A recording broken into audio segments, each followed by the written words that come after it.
Hey everyone, welcome to another episode of Living for Today, and I am Mike, your host. And today I want to share with you guys a story about something that happened to me years ago that I haven't thought of probably since it happened.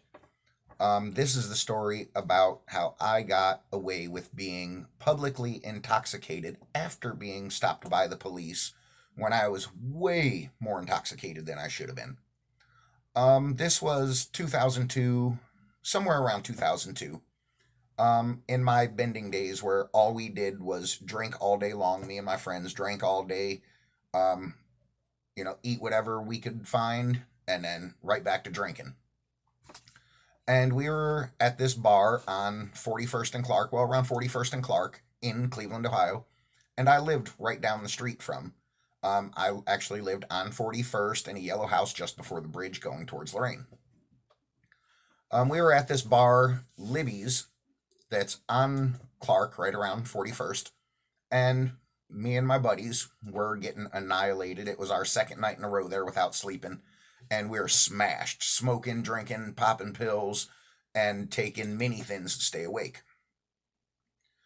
Um, we ended up closing down the bar, and we never drove drunk. That was something that none of us ever did.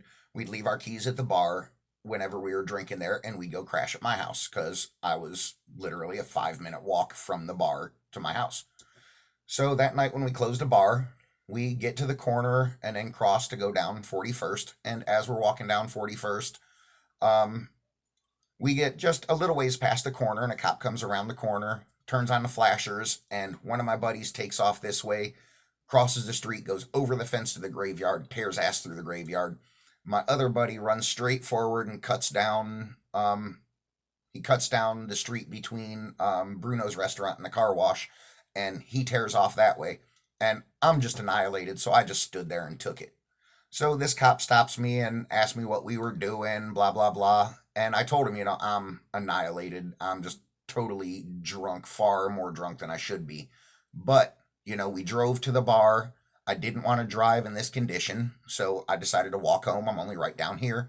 But that wasn't good enough for him. Most police officers would say, all right, you did the responsible thing. Go on your way. Your own, you live 150 yards away. Go ahead. But this guy, not so much. So he cuffs me, puts me in the back of the car, and at this point, I'm not feeling so great. Had been drinking for 2 days, and for lunch had a 6 pack of chili dogs from Steve's world famous hot dogs on 53rd and Lorraine. So I tell this cop I'm not feeling very good. My stomach's bubbling. I'm not doing good. And next thing you know, I rip one past gas, and it is horrible.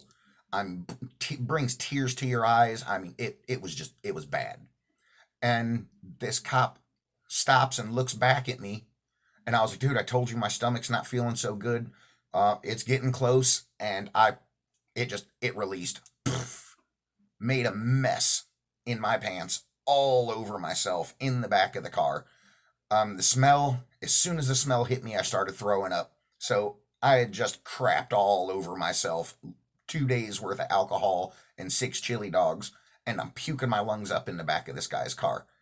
So he stops the car. Now at this point, we're not even at the corner of 41st and Lorraine. We're right over by Orchard Elementary School. And he stops, tells me to get out of the car in not such nice words, takes the cuffs off of me, and tells me to get my ass home. And that is how I got away with being way too intoxicated in public after being stopped by the police. Now, I don't suggest you try this. Um, I wouldn't have tried it purposely. It's just something that happened, but it got me out of a public intox ticket and spending the night in jail. With that being said, I hope you enjoyed the story, and I hope to see you again next time.